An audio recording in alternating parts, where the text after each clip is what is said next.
పరిపాలన అనేటువంటిది పారదర్శకంగా ఉండాలనే ఉద్దేశంతో పైనుంచి కింది దాకా కూడా ప్రతి ఒక్క వ్యక్తిని ఏదో ఒక రకంగా లబ్ధిదారులను చేస్తారు.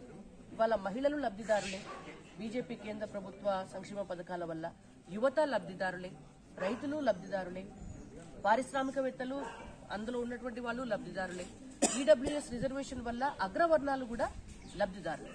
కాబట్టి ఇవాళ బీజేపీ వల్ల లాభం పొందని ప్రజానీకం ఇవాళ భారతదేశంలో ఎక్కడ కూడా లేదు.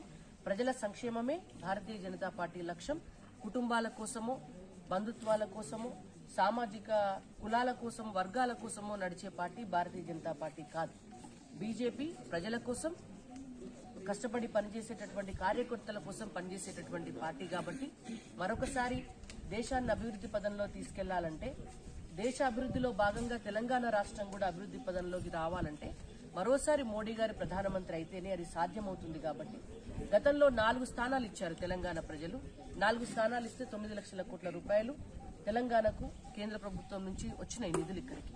ఇవాళ 17 స్థానాలు ఇవ్వమని మేము ప్రజల్ని అభ్యర్థిస్తున్నాము.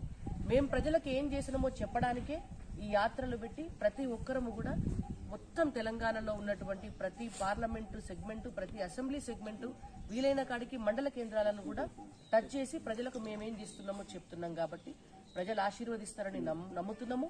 ప్రజలు భారతీయ జనతా పార్టీతోటే ఉన్నారు. మీరు మరోసారి మమ్మల్ని ఆశీర్వదించి చేవెళ్ల పార్లమెంటు స్థానాన్ని మాకు అందిస్తే ఖచ్చితంగా ఎవరైతే మీరు గెలిపిస్తారో మా ఎంపీ అభ్యర్థి చేవెళ్లకు కావాల్సినటువంటి నిధులన్నీ కూడా కేంద్రం నుంచి తీసుకుని వచ్చి ప్రతి ఒక్క పౌరునికి లాభం జరిగేలాగా ఆ మోడీ గారి ఆశీర్వాదాలతోటి చేస్తారని చెప్పి మీకు మా భారతీయ జనతా పార్టీ తరపున ఈ చేవెళ్ల పార్లమెంటు నియోజకవర్గ ప్రజలందరికీ కూడా మనవి చేస్తూ